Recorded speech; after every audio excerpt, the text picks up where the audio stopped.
You know what it is. That's right. It's time to talk money with your money nerd and financial coach. Now, tighten those purse strings and open those ears. It's the Money Talk with Tiff podcast. Hey everyone, and welcome to another episode of the Money Talk with Tiff podcast. So today I have Tracy Coenen on the line. Now, Tracy has been investigating fraud for more than 25 years, but she didn't always want to be a forensic accountant. With a dream of one day being a prison warden, Tracy went to Marquette University in Milwaukee, Wisconsin to get a criminology degree. A class on financial crime investigations reminded her how much she loved Encyclopedia Brown books as a kid. I love to read too. She continued her criminology degree, but added accounting and economics courses so she could sit for the CPA exam. And here Tracy is finding money in cases of corporate fraud, high net worth divorce, and other financial shenanigans. So you know we are going to dive into that. So thank you so much, Tracy, for coming on the show today. Thanks for having me. I love it when anyone lets me talk about what I love to do. Oh, yes. And you are the expert. So I'll be asking you all types of questions. So with that being said, let's get into what forensic accounting is, because I think most people, including myself, have a slight idea, but really don't understand what that looks like. So what is a forensic accountant? It's financial investigations. It's fraud investigations. So I just say I find money. I spend a lot of time looking at bank statements and credit card statements and trying to figure out where money was spent, how it was spent, where it ended up, what's not accounted for, and things like that. Super exciting to me. I know it's not exciting to everyone else to do all this detailed money work, but I love it because it's putting together a puzzle, solving a mystery about the money. Oh, yes. And before we hopped on, I was telling you, I love true crime. So of course I was like, ooh, like American Greed type stuff. And so with that being said, you work with corporations and people going through high net worth divorces. In cases of corporate fraud, like what kind of stuff are you looking for, if you don't mind us asking?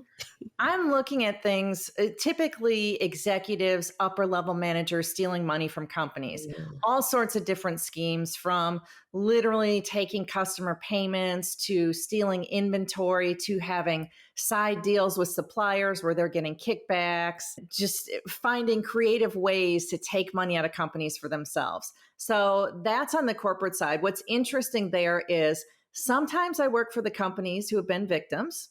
Sometimes I work for the person who has been accused of stealing, and that might be in a criminal case because they've got charges now for embezzlement, or it might be a civil case where the company is just trying to get their money back from them. And some people as CPAs don't like working on the defense side because they think there's something a little bit dirty about it.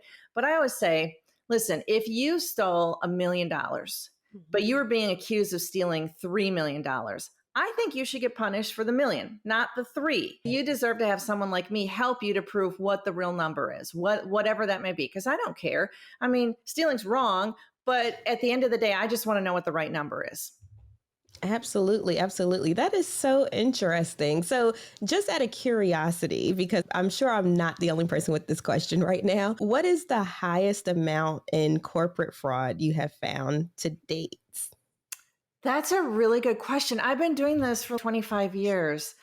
I don't even know. It's in the millions for sure. But what's interesting is there's equally as many cases that I work where it's like a couple $100,000, which, by the way, is a lot of money. But in the scheme of business for some of these companies, it's not that much. Absolutely. So yeah.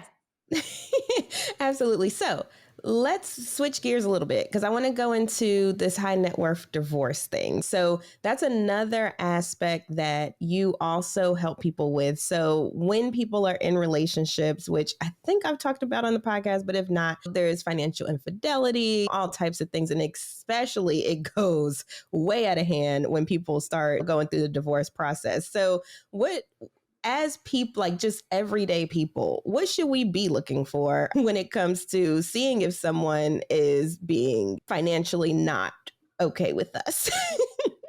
Right. So when people are in relationships, or if they are now in the process of separating and divorcing, kind of doesn't matter where you are on that spectrum. At any time, I always say to look for changes in behavior. So sometimes specifically surrounding money. So maybe someone gets more controlling about the money, or they won't let you see a bank statement, or they won't let you have access to an account, or they make you justify every time you spend money. Those are changes in behavior. If that wasn't your norm and all of a sudden they're being more difficult about the money, that's a problem. But also changes in behavior like being more secretive with their phone or being more secretive with their whereabouts, because those things, the first thing I think of is affairs, like that they might be involved in affairs, but they also could be involved in addictions like gambling or drugs. They might be hiding their phone because they're doing something inappropriate with the money and they don't want you to see the alerts that are coming on their phone saying your account is overdrawn or things like that. So there's all sorts of reasons that there could be these changes, but that is probably one of the most common things that I see in the divorce cases that I work on is someone says everything seemed fine and then all of a sudden her behavior started to change.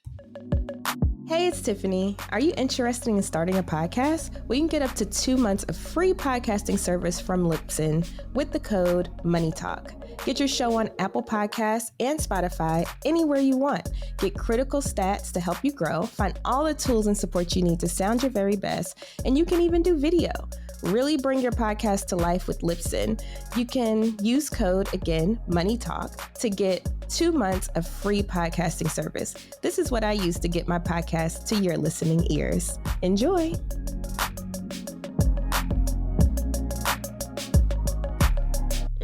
Absolutely. And I want to add one more thing that I actually personally experienced, but like when they start trying to use cash all the time because cash, yes. Oh, honey.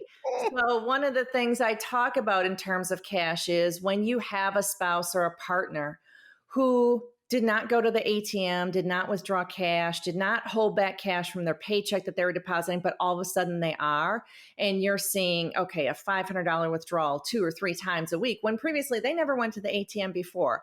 Huge problem. Now, if you ask them, why are you taking out all this money? They're probably going to say, oh, I'm putting in my gas tank.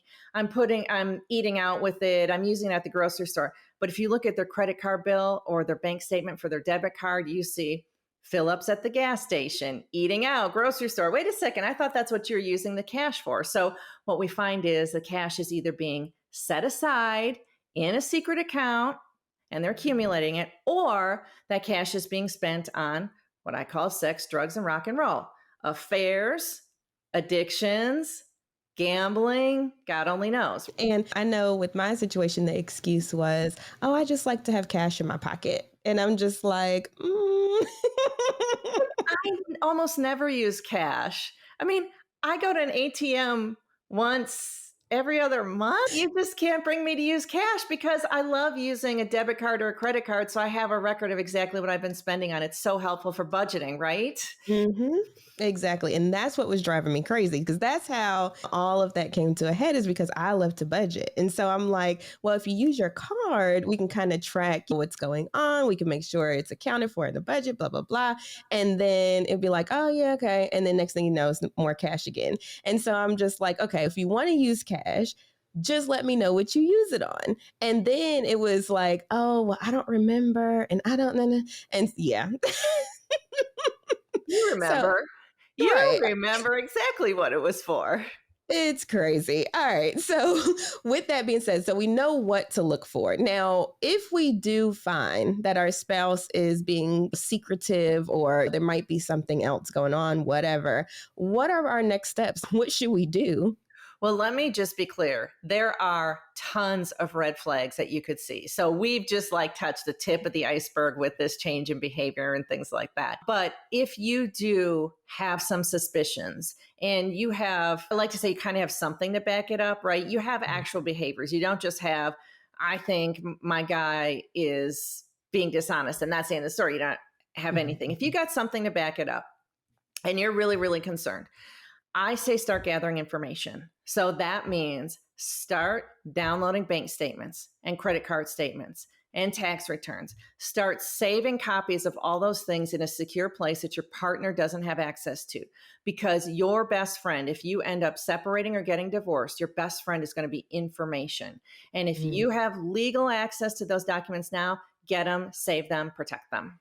That's really good because that is not something that you think about like when you're in the moment. Right? It's not like, oh, let me go back and pull all these records just in case things go south. It sounds so easy once I say it, but prior to that, it was like probably not on most people's radar. Not at all. Not at all. And so as we collect all those documents and things like that, are there resources out there? And I'm kind of teeing this up. I'm kind of cheating. But are there resources out there that can help people, just everyday people that are going through these types of situations? Well, of course, there is one big resource out there called the Divorce Money Guide. Thank you, Tiff, for setting it up. So as you already know, the Divorce Money Guide is my new product that just came out a couple months ago. And it is to help average people who are trying to sort out their money situation, potentially because they're in a divorce, because it's called the Divorce Money Guide. But if you are even in a situation where separation is possible, divorce is possible, and you need to know what is going on with the money, it walks you through the steps of how do you get your financial documents? How do you organize them? What do you do with them once you have them? What can you look for in these documents? Even though you're not a forensic accountant, you're not going to be a forensic accountant. What can an average person look for in these documents to see if there's money missing or inappropriate spending? Oh my gosh. I'm like, I need to go ahead and download today. But yes, I'm sure that is super helpful, especially for people like once I went through my situation, I realized how common this type of stuff is. Even, for instance, as soon as you separate, everything just kind of like all morals and stuff just go out the window for some people. And so that's, in my experience, where it gets even worse. If there was any financial infidelity or fraud or whatever, because now they're in preservation mode. And so they're really trying to hoard money and move stuff around and whatever the case may be. So I love that you have a resource out there available because I had never heard of such a resource. And I'm like, dang, where were you? Like, what? When did I get separated? December? Where were you? When I was going into my separation, but you're here now. So I can go ahead. It's never too late. It's never too late. You didn't know that there was such a thing because there never has been before. So what has typically happened in divorces is people have said to their divorce attorney, I'm suspicious about what's been going on with the money and how my spouse spent it. And the divorce attorney says, you could get a forensic accountant. It's going to cost you $10,000 or $15,000 to have someone help you go through all this. And 90% of people in divorce can't afford that. They've already paid a lot for their divorce attorney, right? Mm-hmm. And so they were told, well, I'm sorry, if you can't hire a forensic accountant, there's not going to be anything we can do about this. Well, how fair is that? You've already been taken advantage of. Potentially, you have a right to know. And by the way, even if you don't think that your spouse has been taking advantage financially or doing something inappropriate, you still have a right to know what the money has been spent on. So I still encourage you to go through it. So I came up with this concept back in February. And I said, why can't there be a resource for people? Why can't someone make a resource for people from the point of view of forensic accounting? So I made it. Awesome. And I am so grateful for that because I'm sure it will change a lot of lives and a lot of different trajectories. So if people were interested in finding out more about you or this guide, where could they find you?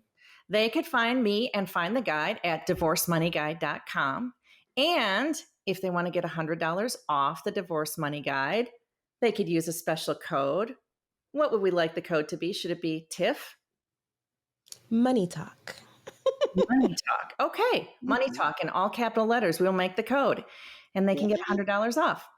That is awesome. Yes, we love money off on this podcast. Y'all, if you didn't catch all of that, I will have all of that information in the show notes. So divorcemoneyguide.com, and there will be a code named Money Talk for you to get $100 off the program. So thank you so much, Tracy, for being so generous. That's awesome. And thank you so much for being on the show today. Thank you for having me. It was great fun talking to you, and I hope we get to talk again soon. Absolutely. Thank you. Bye. Thank you for listening, joining, and being a part of the Money Talk with Tiff podcast this week. You can check Tiff out every Thursday for a new Money Talk podcast. But if you just can't wait until next week, you can listen to previous podcast episodes at moneytalkwitht.com or follow Tiff on all social media platforms at Money Talk with T. Until next time, spend wise by spending less than you make. A word to the money wise is always sufficient.